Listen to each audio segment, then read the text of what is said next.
What would Pompeii look like if it was still alive these days? It's not magnifying at all to put it in the top one of the whole world about luxury, extravagance, affluence, and indulgence. Rich villas, exotic gardens, stately mansions, vast palaces, and humming markets would have been the norm. Wealthy middle class and aristocracy lived in magnificent mansions built by world-class architects in the suburbs. The Pompeians paint the town red all day, immerse themselves in the party and enjoyment of debauchery. In this area, the illumination of neon would be never extinguished that stem from the bar and nightclub, and presumably it becomes the light of Pompeii's soul for eternity. But then, a volcanic eruption put an end to all of evolution in Pompeii and removed it from the global map. We all know this fact, that Pompeii brought a huge mystery together, buried under the ash. The mystery never stopped urging us to get to the bottom. Was it just simply a disaster and coincidence, or was it actually caused by another factor that we believe is coming back recently like a nightmare for humankind? It's God's wrath. I mean, we have compelling evidence for this belief because something in the Bible opens the door for us to get closer bit by bit to the mystery in Pompeii's fall. The reason of Noah's flood, firm foundation for our belief in the cause of Pompeii's collapse. The hint of Pompeii's destruction is revealed from the very first chapter in the book of Bible. We see in the very first chapter in the Bible the first flood that cleared out everything on the earth and humankind that the Lord regretted creating all of them. The narrative of the Bible provided us the general picture of divine judgment and redemption, illustrating the consequences of human sinfulness and the mercy of God. As the story unfolds, it reveals the gradual escalation of humanity's corruption and disobedience, leading to the ultimate act of divine intervention, the disastrous flood that would cleanse the earth of its wickedness.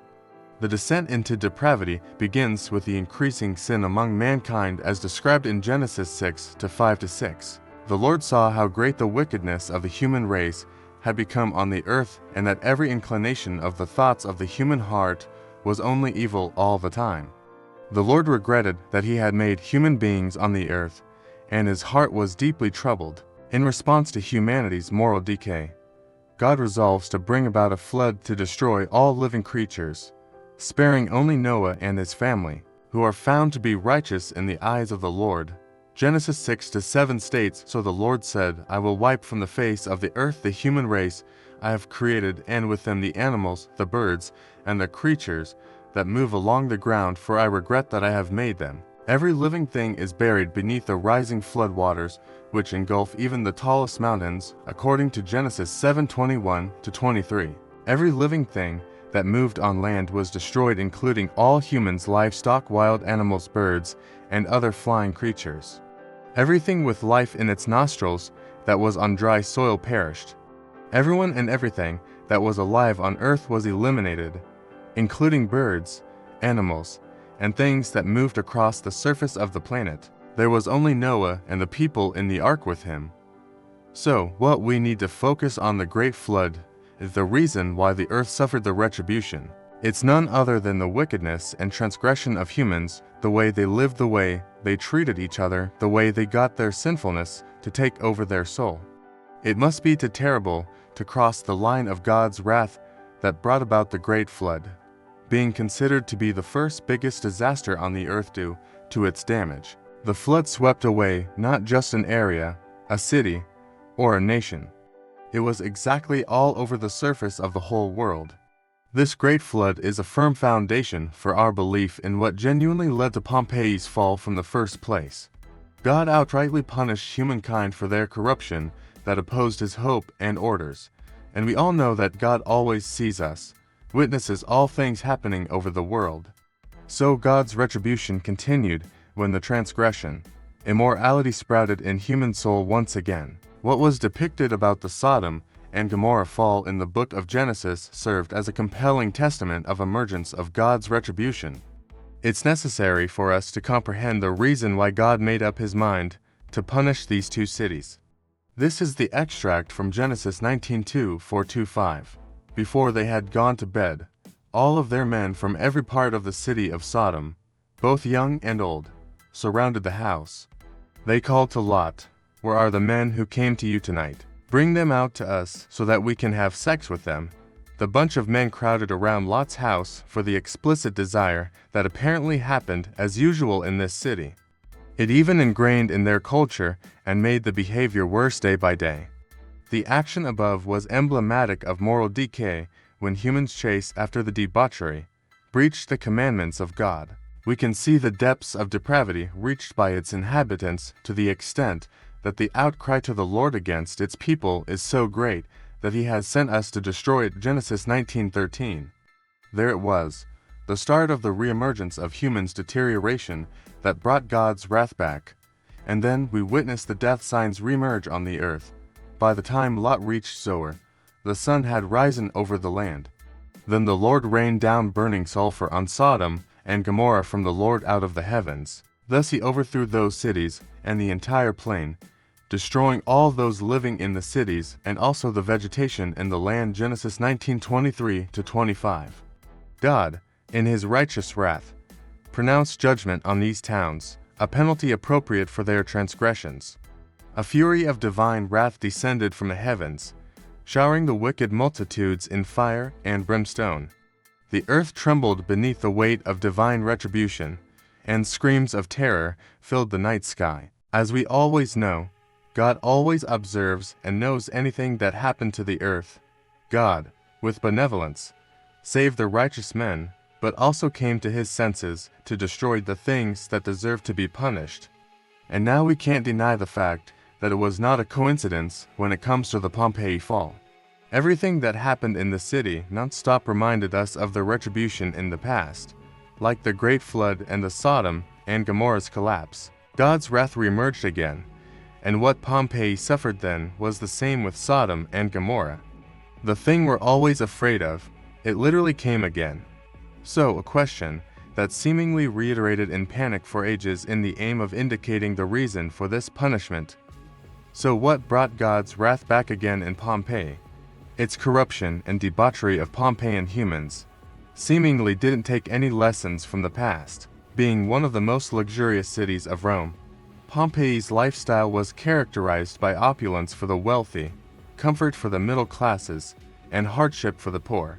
It served as a retreat for the elite of Roman society, who vacationed in luxurious villas overlooking the Mediterranean Sea.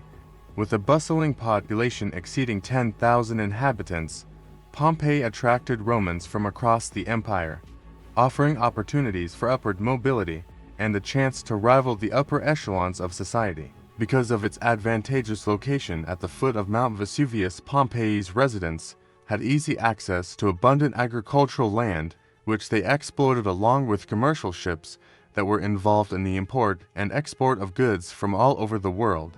Pompeii's bay was bustling with activity, prominent for its superior quality. Pompeian wine was a profitable enterprise.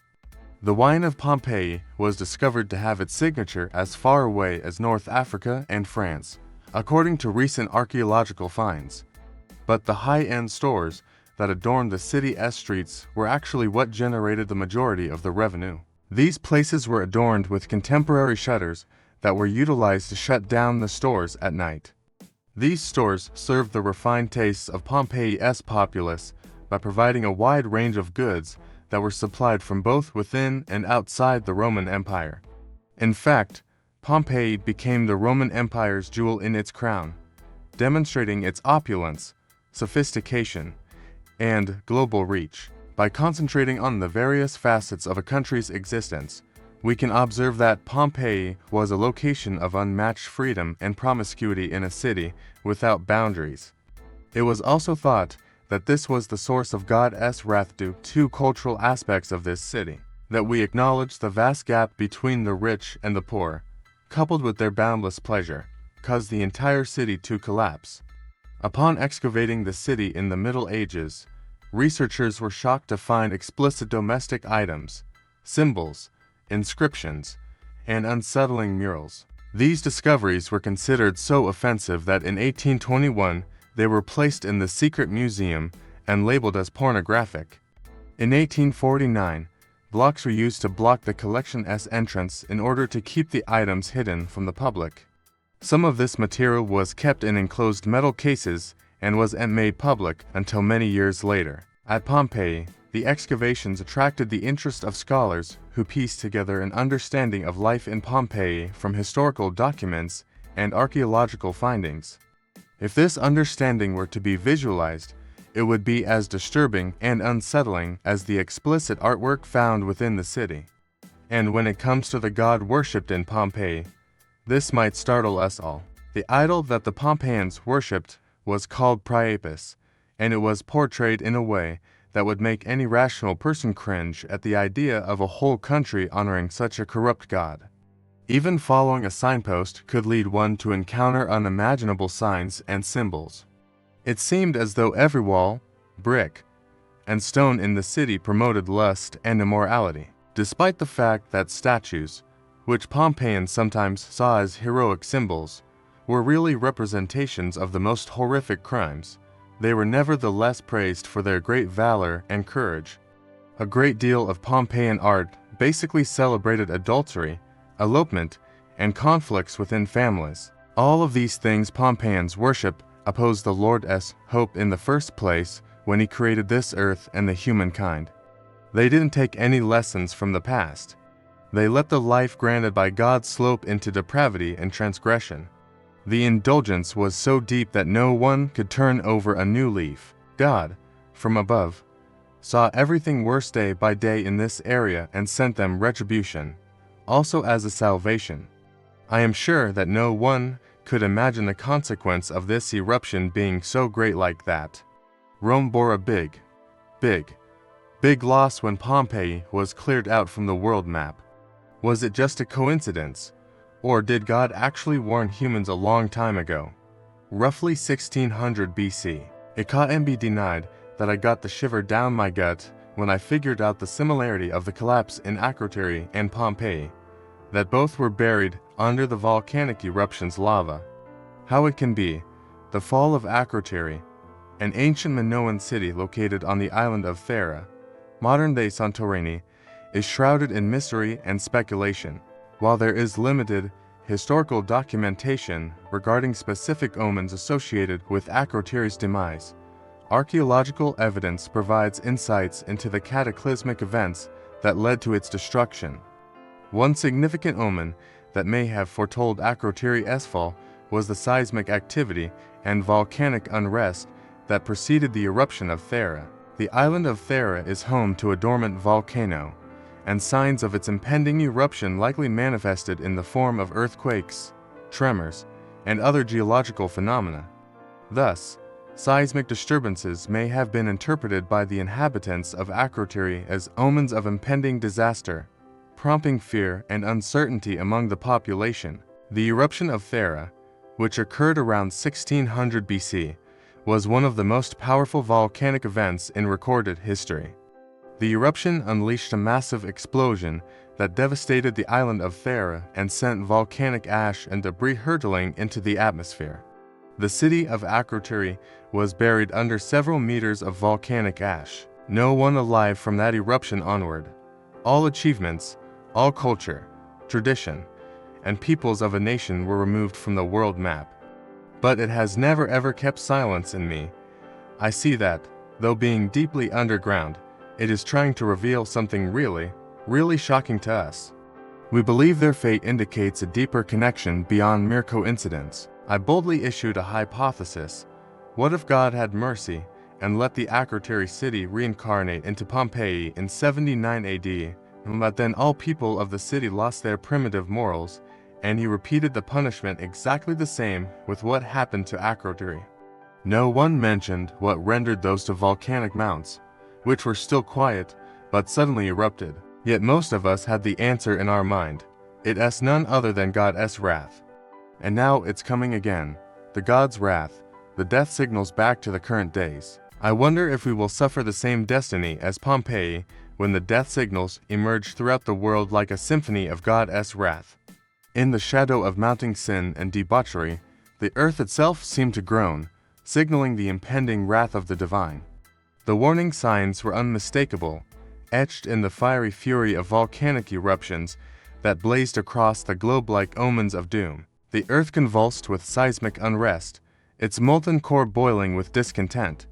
From the depths of Iceland's fiery maw, from the 2nd March to the 1st April in 2023, 44 million cubic meters of lava spewed forth, a cataclysmic display unmatched in recent memory. The heavens trembled as Mount Etna, the ancient sentinel of Sicily, once again awoke from its slumber, casting cascades of molten fire down the snow-clad slopes, a stark juxtaposition of purity and wrath. In Indonesia, the earth's fiery heart pulsed with renewed vigor, birthing a river of molten rock that carved its fiery path through the darkened landscape on 13th of January 2024. Meanwhile, in the remote reaches of Iceland's Reykjanes Peninsula, the ground trembled beneath the relentless onslaught of volcanic fury, a relentless reminder of nature's awesome power from 2023 to these days. And who could forget the tumultuous awakening of the Tongahunga volcanic complex in January 2022, its explosive rebirth sending shockwaves rippling across the vast expanse of the South Pacific Ocean. Each eruption, each tremor seemed to echo with a divine decree, a warning etched in the very fabric of the earth itself. For those who dare to listen, the message was clear. The wrath of God loomed on the horizon, a storm gathering momentum with each passing moment. It was a reckoning long overdue, a judgment forged in the fires of divine justice. All of them are like an omen of something that will happen soon, all of them like a message that is sent down from above. We all know who sent them to us. It's God. Seemingly, we are all on the verge of God's wrath, and some of us may be afraid that God will witness everything and then warn us of our retribution. And now we are living in the fearfulness that, what if all of us suffer the same fate as Pompeii? The reason makes the fearfulness sprout in our gut. It's us. We are exactly the reason to bring the death signals back these days. We rule the world and meanwhile hurt it. A clear feeling of moral degradation and corruption permeates all aspects of human life in today's society. Personal benefit and self-interest sometimes take precedence above ethics and integrity, which breeds rampant deceit and exploitation. There are many financial frauds, business misbehavior, and political scandals that undermine social cohesiveness and erode public confidence in institutions. Moreover, a culture of excess and hedonism characterizes a worrying trend of moral degradation. The rise in vices such as drug misuse, promiscuity, and materialism is indicative of a culture that values superficial ideals and rapid fulfillment. More and more, morality and social cohesion are lost as a result of the questioning and discarding of traditional norms and values in favor of selfish goals. We are reminded of the timeless truths that cut beyond time and geography as we consider the lost world of Pompeii and the deep lessons it offers for humanity today. Due to their immoral lifestyle and the depravity of humanity, Pompeii's terrible fate was seen as God's judgment. Therefore, it hurts that death is returning to haunt us now. Every one of us is aware that the Lord is watching over us, and now is the moment to acknowledge our shortcomings and appease God's anger. Nobody wishes for the planet to be covered in lava once more, or for this life to be nothing more than the ash of revenge. By having a better way of living entirely, we can one day modify the unpleasant things that happen when we make substantial changes in our lives. Peace eventually comes to us.